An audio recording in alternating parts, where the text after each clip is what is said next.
The great Eagles linebacker, Seth Joyner. Good morning, Seth. What's happening, guys? Dude, it's chilly out there. It's ridiculous, man. You're not used to this, are you? I can't wait to get to the state of Arizona later on today. Does hair help, Seth? I mean, you got that bald thing going. Does hair help insulate the head? I don't know. I never give my head a chance to get cold. You saw the hat I got on, man. That's an impressive hat. I like that hat. How much I don't worse? I don't mess around. Yeah. Man. How much worse does football hurt when it's as cold as it is outside? It depends on whether you're winning or losing. That's true too. If you're winning, it doesn't hurt at all. If you're losing, every little hit, every little nick hurts. Yeah. There you go. All right, Seth with us right now in studio for the next hour, brought to us by the great people at Bradford White Water Heaters. How you heat your water matters. So whether it's a tank or tankless model, choose Bradford White. Visit BradfordWhite.com. All right, Seth, biggest takeaway from the game. What is it? Actually, two. I think yesterday was an opportunity, as unfortunate as it was, for not only the local media who had doubts about Jalen Hurts, but also the national media to open their eyes to see just how important he is to this offense. You know what's especially true about? The hammer! Hey, buddy. What's up? So I agree with you. Well, finally. Well, look, it doesn't make me say he's this incredible player, No. but it does make me have appreciation for his massive impact on the run game. Massive impact. See, this is the micro that we kind of got into I'm a little bit. I'm giving you the. I'm just making a point because Joe, it's not just you. I know it's not. It's not just Oh, you. I'm well aware. It's not just media; it's a lot of fans. It's a lot of people. Yeah. Exactly. When I'm coming, I'm not just coming for you. I know, So don't take it personal. I don't. This is what it is. Different quarterbacks mean different things to different teams in different schemes. Mm-hmm. You understand what I'm saying? Yeah. And what people fail to realize is that, AJ is huge for this football team. Saquon being added to this team is a really big deal. But I don't give a damn how good the two of those play. Jalen is the most important piece to this offense, okay? Because we saw it in back-to-back weeks. When Saquon was out last week for a limited amount of time, Jalen started off really hot the week before last, okay? Saquon went out for a couple of games. Kenny Gainwell had to go in. Serious, not games. Series, rather. Yeah. And then all of a sudden, the defense kind of sputtered. The offense sputtered a little bit. Saquon comes back in, boom. The offense picks back up again. This week, Saquon, rips off the 68-yarder, which is a huge part of, his 150 yards because when Jalen went out, it was a struggle the rest of the way. And what people don't really understand is that Jalen's presence in the run game really makes Saquon go when you stop and you think about it. Because when they run the RPO, and there's the threat that Jalen may pull that ball and run. Totally. That freezes the linebackers off the ball, and it freezes the end guy on the line of scrimmage and inhibits his ability to crash and stop plays that are run up inside. Now, when Kenny Pickett came in the game, guess what? The defensive ends were crashing like crazy. No question. Now you got these extra guys in the run game because they know full well Kenny Pickett's not going to pull the ball and run with the football. Okay? I agree.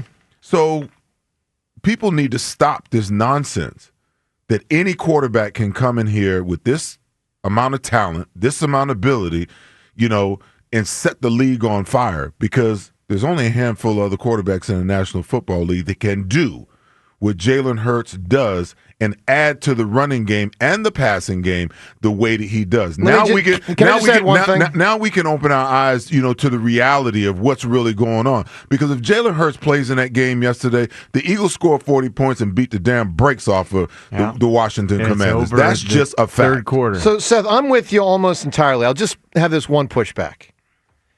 I would hope that they would know with a lesser athletic quarterback to run different plays.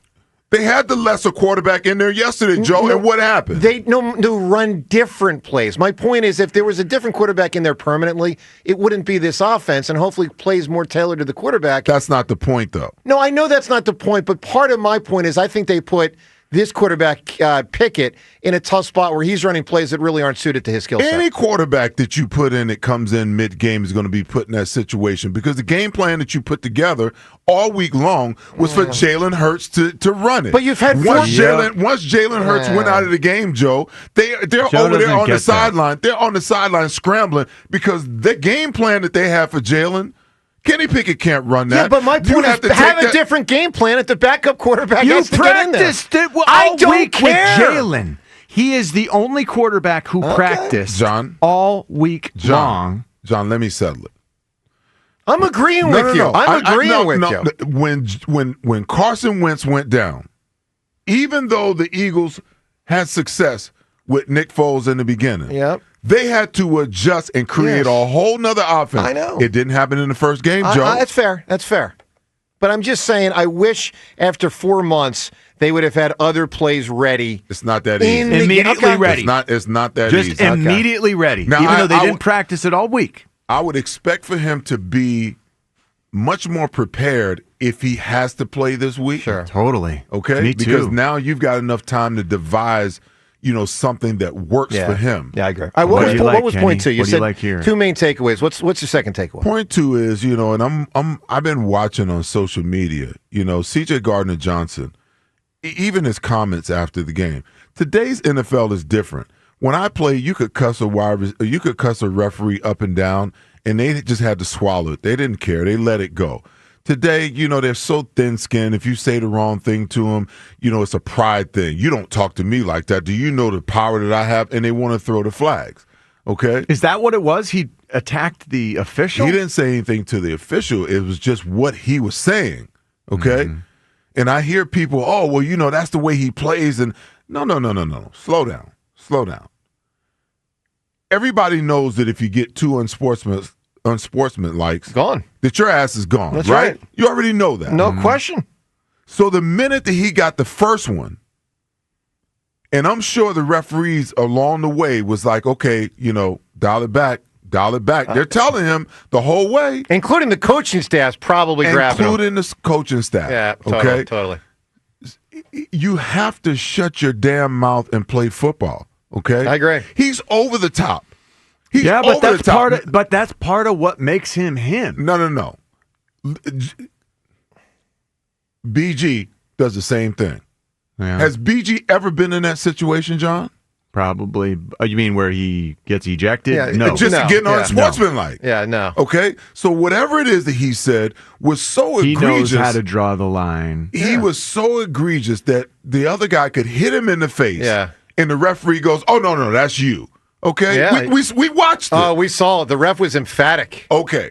So now, you already know you got one strike. Yeah. It ain't baseball. You ain't getting 3. You only getting 2. And he continues to go on. I agree. And then after the game is over, he goes, I got ejected for nothing. No, you didn't. You got ejected for running your damn mouth, and your selfishness hurt the team yesterday. I don't think he knew that he would get ejected. Well, he probably didn't think he would. I think he probably never didn't. could have imagined John, that ejection was coming. If you got one, I understand that. Yeah. And he was incredulous about that one. You can't put yourself in position to get 2. Here, let me tell you something. In the face, and he's like, look, are you kidding me? We don't know what was said, obviously. We don't know. Maybe we find out. We probably won't. But I'll tell you this. Here's what gives me extra thought to think he was undisciplined with his words to an extra degree. What he did after he got ejected. I mean, if you haven't seen it, he walks off the field and double birds the crowd.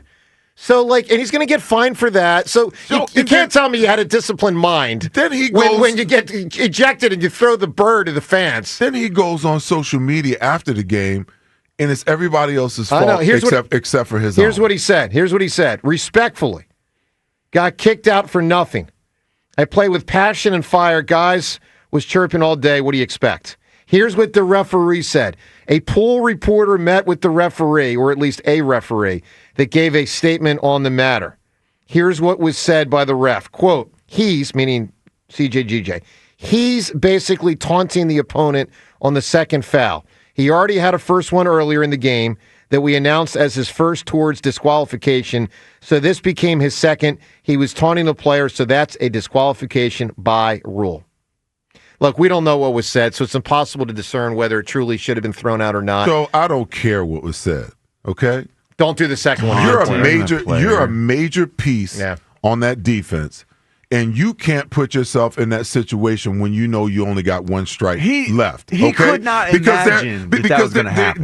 The entire backfield, well, you can't imagine it, John, but you can't put yourself in that situation. Look, I agree. It's terrible to get kicked out when your team needs you, and McCollum could not hold a candle to what he was able to do out there. Of course not. They were in disarray the entire rest of the game. Yes, you had pieces going in and out. They were. Yes. Him and Reed Blankenship on the back end are a really good duo, and they do a really good job of communicating what needs to happen. I can't tell you how many times him and the cornerbacks and the slot guy, they're looking at each other trying to figure out what the hell, even on the touchdown pass. Part of that communication is because he's a loudmouth yelling at everybody all the time. Like, that is part of how he plays this game. He knows, but he knows what he's doing. He did not think he was going to get kicked out of the game. Listen, that's above reproach for me, okay? Because, listen, I talked a lot of crap when I played, okay? I played with guys that, like, went over the line. And you know who I'm talking. You know, Andre would do things. You understand what I'm saying? But you said yourself, like, these officials, they got a different attitude than those did back then. Like, if you would have crossed the line, they didn't kick you out. You're 100% right, John. But you want to know something? Even Reed Blankenship said in the post game, he said, "Listen, you know, when they got something out for you, listen, they already know. They already know. So somebody." I'm worried about Jalen Carter in that respect. Well, those two guys are targeted right now by the refs. The voice of reason has to tell you that you have to dial it back. You cannot put can't put your team in a position that he put himself in, and I don't give a damn what anybody on social media says. He was dead wrong. You can play with passion, you can play with great aggression, and you can chirp all you want. But when that referee tells you, hey, number 8, all right, dial it back. Yeah. Dial it back. You already got one, and I'm sure that conversation happened on the field. You already got one, all right? The next one, you're out of here. So stop it. And he continued on, and he cost his team. And to me, that's unconscionable. No, I think that's well said, Seth. You know, by the way, they had to be warned repeatedly. Well, they may have given him the benefit of the doubt 3 or 4 other times. Oh, that's the thing. That's the other part there of was this. an ongoing conversation. Right, Seth? They're just not going to go 1, 2, boom, you're gone. Right. You know, they're telling you. That's they're true. trying to give you a chance to dial it back. That's true. They don't want to throw you out. And he was just he was so out of control that he couldn't dial his emotions back. Yeah, okay. All right, let's get a lot of calls in here. Seth with us, spitting some fire. This is good stuff. 215-592-9494. By the way, I'm thinking Seltzer. The hammer! Never thrown out a beat the hammer. Which you want to talk about talking trash and stuff. Yeah, I mean, it's a good call. I didn't know I could throw you out. Maybe I'll have to do that. Is that a 2025? Yeah. I would. Is that a possibility? Because that would mean a forfeit if you got tossed. Because you know what the audience wants to say to me, and it's what the rest were telling, CJ GJ yesterday. Take caution in your tone. Just watch a little bit there. Shut his hole! It's kind of fast. You know what, though? We got to throw a little bit of levity into this. Exactly. But when we get to Jalen again, I want to make a point about the concussion, the protocol, and how it all happened. It was very inconspicuous to me. Okay, one call, and then we'll get to that point. Dominic right now in Pendel. Dominic, good morning. Good morning. Hi. I What's happening? discussed the Gardner-Johnson thing. Yes, he does play with passion. I want to know where in the rules it says you don't like what a player says, you can hit another player. No, it shouldn't. No, listen, that's a mistake by the ref. It should have been 15 yards. They can say all they want that CJ GJ's got to get one because they heard something. I respect that. The refs have that right. They should have thrown a penalty on the second player. No question. It should have been offset and penalty. Correct. That's what it should have been. Correct. To another player. Dominic, we're all on the same page, man. No one disagrees with that. Well, happy holidays, and thank you for letting me call. You got it, buddy. Let's get one more call, and then we'll get to Seth's point. Francis right now in Mantua. Francis, good morning. Hi, my name's Frank Becker. I was a longtime fan of the Eagles and a longtime listener, first-time caller, and I was in attendance at the game yesterday, so I was awesome watching it. And here's the way I feel. I agree with everything you said about the defense and the special teams wholeheartedly. But the other thing that concerned me, at least to me, was that the offensive play calling when Pickett went in the game seemed so vanilla. Like the first down, they're always giving it to Barkley. It seemed like Washington just waiting on that. And it seemed very vanilla with their play calling. I was a little disappointed that they didn't come up with a little more creativity to kind of throw Washington off their stride. But I agree with everything. The defense was a disappointment. Look, to be fair, Francis, they ran, and it may be the first time this year, a trick play. In that Did you love it? Well, it didn't work. But, I mean, Francis, I agree with you, like vanilla. It was mostly what they do. What they do, they did. But, they did try near the goal line to have Saquon throw a pass, and obviously he didn't feel he had it, so he had to eat it, and then, he got stuffed for probably a 2 or 3 yard loss. I mean, they don't normally do a trick play, and they did try one, is my point. Yeah, it just seemed like it was first down, and Washington just waiting for us. Well, I mean, the reality, and Seth made this point, you saw the massive impact, and Frank, good call, buddy. You saw the impact of no Jalen and the impact on the running game. It was very clear. I mean, what they should have did is they should have went more play-action pass on first down because Washington started loading the box on first and second down because they knew that the Eagles wanted to get ahead of the sticks. So we're not going to let that happen. We're going to drop Saquon for 2. We're going to drop Saquon for 3. And now we're going to put him in second and 12 and second and 13 and come after the quarterback. They didn't do any screens. I'm not talking bubble screens. Any Saquon screens? They're just not a good screen team. No, they're not. They're not. And I wonder why, because they have an athletic offensive line and 2 really good running backs that can run it, and they are absolutely horrible at it. I looked it up earlier today. Saquon's catches for the year, I forget the exact number, but it's under 40. That's not good, I mean, it just goes to show they don't get to that point much. Anyway, all right, the second or additional point related to Jalen. What were you saying there? I just thought, I heard some comments about, I heard you guys talking about, him wanting to go back in the game. And understand that the concussion protocol, when you looked at it over its inception, Jalen was obviously dazed. He comes off the field, and this is the first thing that happens when you come off the field. The first thing they do is they take your helmet.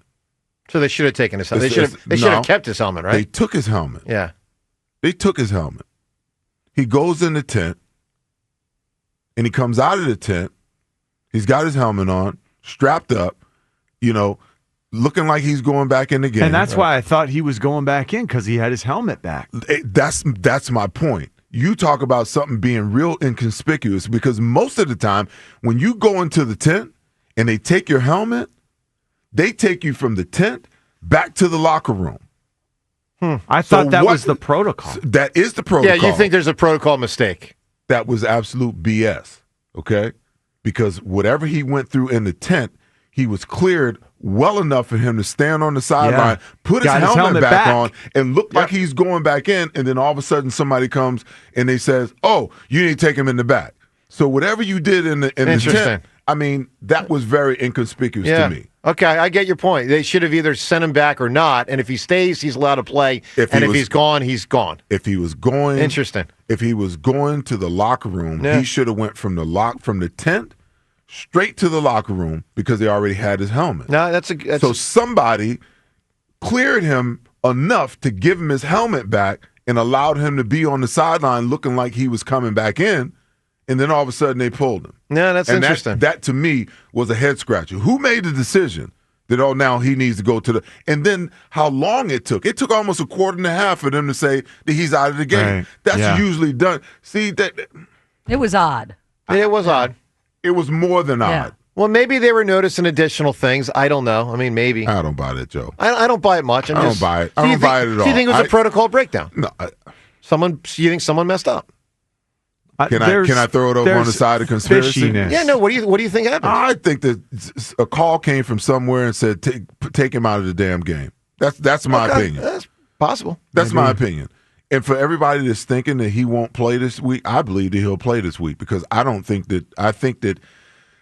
he was woozy, but I don't think that it warranted them taking him out of the game the way that they did. Do you think he was fighting with them back in the locker room? I'm sure he was. And that's what took so long? I'm sure he was, because he was standing on the sideline ready to go, Rhea. Yeah. if he wasn't ready to go, then they wouldn't have never gave him his helmet back, and he wouldn't have been back on the sideline. They would have taken him straight back to the, and these are the things that kind of rub me the wrong way about the whole protocol. Have a whole protocol. If a guy goes in the tent, then immediately take him into the take him immediately to the locker room and do all your other assessments there and make a decision there. I think that what you're saying makes a lot of sense, Seth. It makes no sense that he'd be allowed to stay on the sideline if he has a concussion.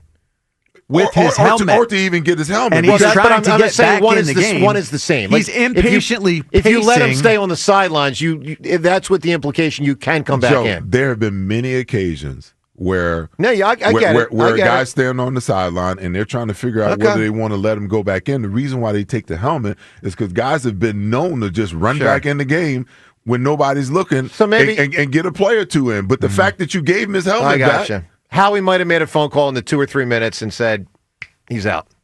That's what you're saying.